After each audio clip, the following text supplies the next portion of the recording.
Hello and welcome back. Today I want to talk about what I call the journey. I had intended on taking a really nice video of riding across the Peak District again, but as with the British weather always, it's been grey and miserable. At least it wasn't raining this time. These grey skies always remind me of the artist Lowry. If you're not familiar with him, he was a painter from Manchester in the north of England. He's what you might call Britain's Van Gogh, but what's funny is when he does his paintings, they all have the same completely grey flat sky that is so common for people that live here. So let's talk about the journey.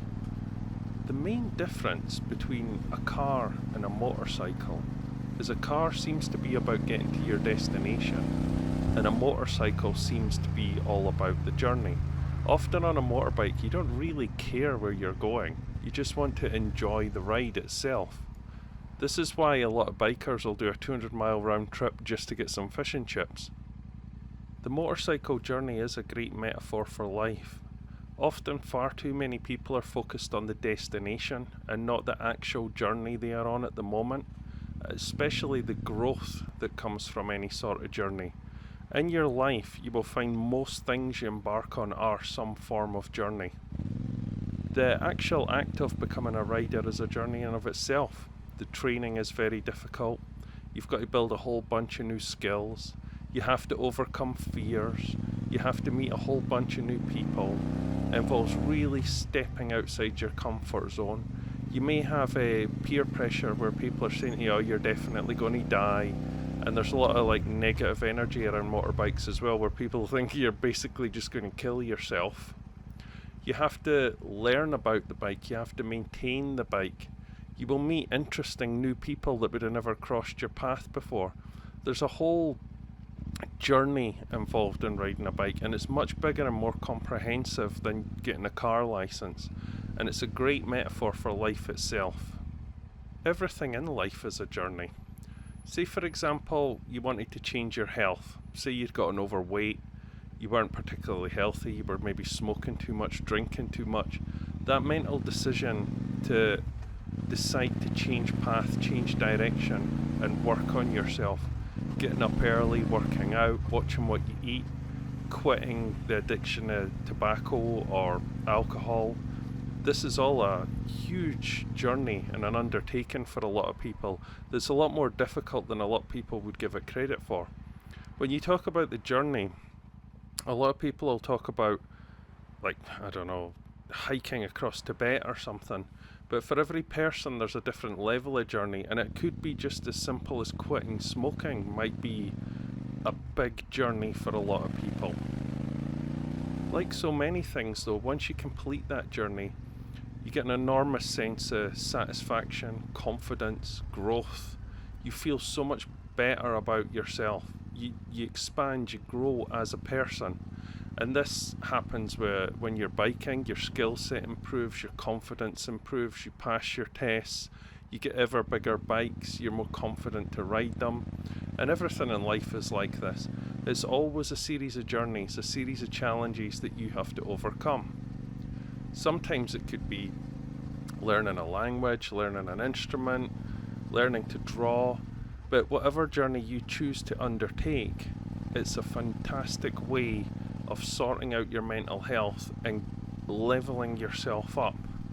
All too often in society, one of the biggest problems we have is everything is too easy, and this is why I want to bring up AI in this. We actually need chores and tasks and difficult things to overcome. It's the way we're designed. It's why humans populate every single corner of the earth, because we keep questing on, we search new things, we seek out new adventures. When life is very simple and all you're doing is just watching Netflix, working, paying bills, and you're never actually challenging where your limits might lie, it leads to an enormous sense of depression, sadness, malaise. You really feel in a rut if you don't overcome something. Of course, riding bikes may be a bit much for a lot of people, and you set the scale of your own personal journey to yourself. For some people, the journey might be as simple as walking to the end of your street. It may be a fitness goal, it may be a skill, it can be anything, but your journey gets set on your own level of ability, and then the scale and difficulty of the journeys that you embark on grow as you grow as a person. Reflecting on life and reflecting on how everything is a journey too. It's not just the big journeys that matter. It's not just the big important challenges. It's the little everyday, day-to-day challenges as well that really matter. And this is why I wanted to talk about AI. Now, to me as an artist, it affects me through AI art, but I noticed it affects a lot of things in life, and much like the impact of social media, I don't think people have even considered the impact it'll have. I think so often with these technologies, they're so concerned of, can we get an AI to do a job, that they don't actually think, should the AI do a job? Where would we be? Would we end up like WALL-E? If everything was taking care of us, would we end up with learned helplessness? This is a real term. You get learned helplessness if it's been a case of bad parenting where your parents have overprotected you, done everything for you. You have people who can't complete the most simple things and have no confidence in themselves. So should we just hand over all the mundane tasks to AI, or even the not mundane tasks? It's a lot to actually think about, and I personally don't think that we should. Perhaps keep AI for useful things, but to try and replace most of the things that give us purpose and meaning in life just seems completely insane, and it's only going to contribute to the mental health issues which seem to come off the back of social platforms like Instagram. So as an artist, this brings me on to AI art. If you're not familiar with AI art, I can explain it to you. A short while ago, there was a development where the AI could take a bunch of images and then use it to create new art based on text prompts. The quality improved rapidly, as with all technologies, but the first immoral act that took place was the AI company scraped the internet for imagery. So without permission, they stole the artwork of pretty much every artist in the world and then emulated it through the AI, effectively stealing their livelihood and replacing them with text prompts. So someone might have spent their whole life mastering concept art, and now anyone with a text prompt can do it. Of course, there's not only the legal implications, which will roll on for a number of years now, that all this artwork was stolen. People will say to you, oh, but artists, they just steal images off the internet anyway. Artists are only derivative, they only copy other things. This couldn't be more wrong. Sure, an artist will look at reference online, but when you look at a piece of artwork, and I'm not just talking the art of painting, could be a comic, could be an album, could be a poem, could be a great book of, it can be any form of creative pursuit. That creative pursuit, that art, comes off the back of an entire lifetime of study and passion. Usually when someone's an artist, they've been doing it since they were very, very young, every day, their whole life, and it's been a complete passion for them. The people that will design your motorbikes, that I often talk about the design of bikes on this channel, I can guarantee they started drawing bikes and drawing when they were very, very young, and this has been a lifelong passion, and they put that passion and soul and experience into everything they do. What you don't realise is the motorbike that you desire because you think it's beautiful is the tip of the iceberg. It comes from a lifetime of work, study, education, practice and passion to get to that level, and then a team of these people work together and make something beautiful. So when an artist seeks inspiration, it can come from anywhere. It can come from life experience, it can come from your own personality, your friends, it can come from being outside. Maybe it's for example, you might just be out one day and the light just hits a certain way and it just makes what might be an otherwise bland scene look absolutely beautiful. It can come from all the interesting characters you meet in life. It can literally come from everywhere all the time. And it's not just a mix of the visual, It's a mix of spiritual, visual, it's a mix of relationships, it's a mix of emotion. It comes from all directions at an artist simultaneously. Then they take this and they filter it. They'll think about that guy they met at the bus stop and he'll become a character in their book. They'll think about interactions they've had. Art is so much more than copying pictures off the internet, and this is where AI fails spectacularly at the first hurdle. There's an emotional content to art. Sometimes people engage with tragedy and that leads to great art. I'm going to use motorbikes because obviously this is my channel, but that motorbike is some accumulation of engineers and artists working together with combined centuries of experience in total, and so much passion and so much drive to do it. Because anyone who works in the creative field as well knows it's a cruel field to work in. It's often brutal, unrelenting, stressful, and very cruel at times. So I invariably ended up arguing with tech bros online, and they says to me, "Oh man, you don't understand just how good AI art has gotten. You're a dinosaur," various other things as well. But for me personally, I think that a talent, something like art, the creative process, because it's so difficult, it has to be earned. And if you spend your whole life earning that skill and that insight and that knowledge, it's immediately apparent when you look at AI art just how terrible it is. It's uncoordinated, it's poorly thought out. It's essentially just maths fudging together images and faking it. It's not the artist who had a loss in his family, it's not the musician who had a battle with alcoholism, it's not any of these things. It's just a machine spitting out images. And anyone who thinks that that's all that artists do is just spit out images has absolutely no understanding of the journey. Because the journey of creativity is a lifelong one. It might have been Rubens that says, "It's taken me an entire lifetime to realise I'm not good at art." And that absolutely sums it up. You work at it every day, all the time, and you never fully get to where you're going. But what truly matters is the journey you're on and the growth that comes with it. I'm going to use one of my own creations as an example. On my channel you'll see the audiobook Obot. So originally, well over 10 years ago, possibly much longer, was talking to the writer Andy Dilks, and he had an idea of, he wanted to do a short story about a robot that was facing the pressures that people face in life, how it would deal with it.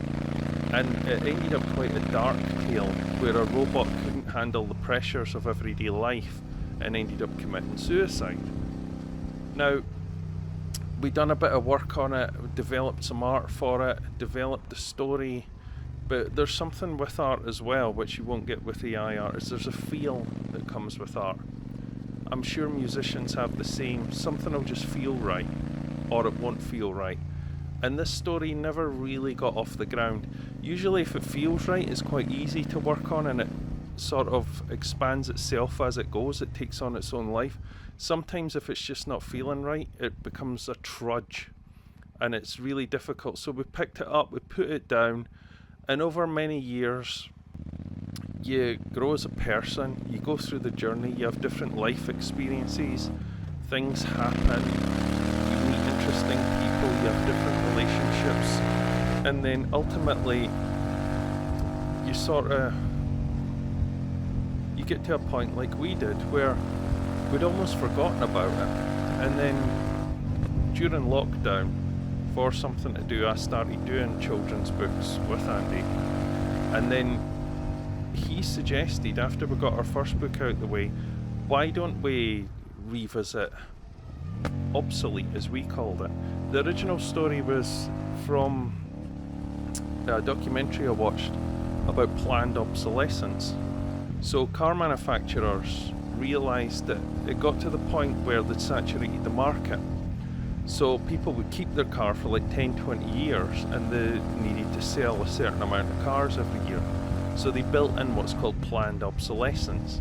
This would mean the car would only last a certain time. This would mean every year they would introduce new features. It could be really simple, like new colours. It could be more comprehensive overhauls. But the idea was to make people think that their car was always becoming obsolete. So this was a key theme in the actual original story that we had of a human being, and this is why it's relevant to AI. This robot is thinking about how it's becoming obsolete and losing its place in the world. We then evolved this into a children's story.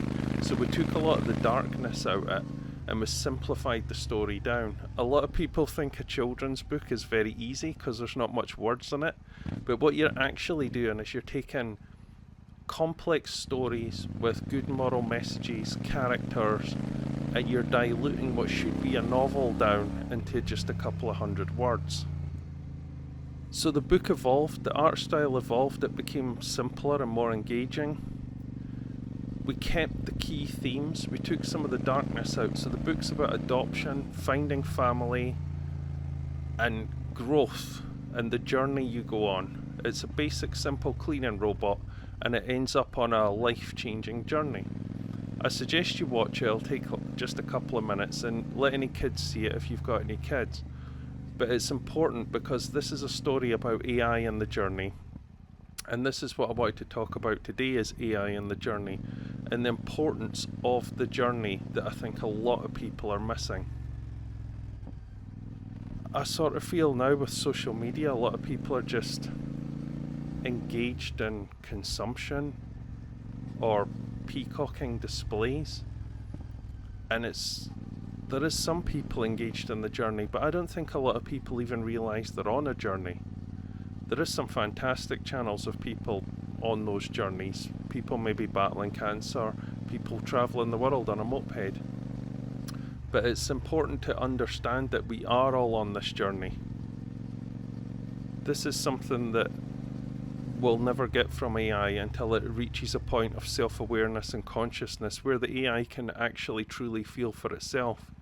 We're never going to get the great art that you need to get from life experience and the journey itself. That's what my children's book's about, the journey. This is something we all face with the encroachment of AI into our lives as well. Is it just a tool, or is it going to take away what I would consider essential tasks that people should be doing? Maybe I'm wrong, but I sort of feel like you should be doing your cleaning up. You should be taking care of yourself. Anyway, that's just my thoughts on AI. I'm sure some tech bros will disagree with me and tell me it's going to change the world. I think if we had robots writing our poems, songs, and doing our painting and our stories, I think we'd end up in a very bad place as a group of people, and it would take us a long time to get back from that.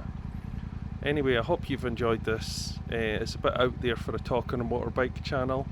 Thank you so much for watching, and bye bye.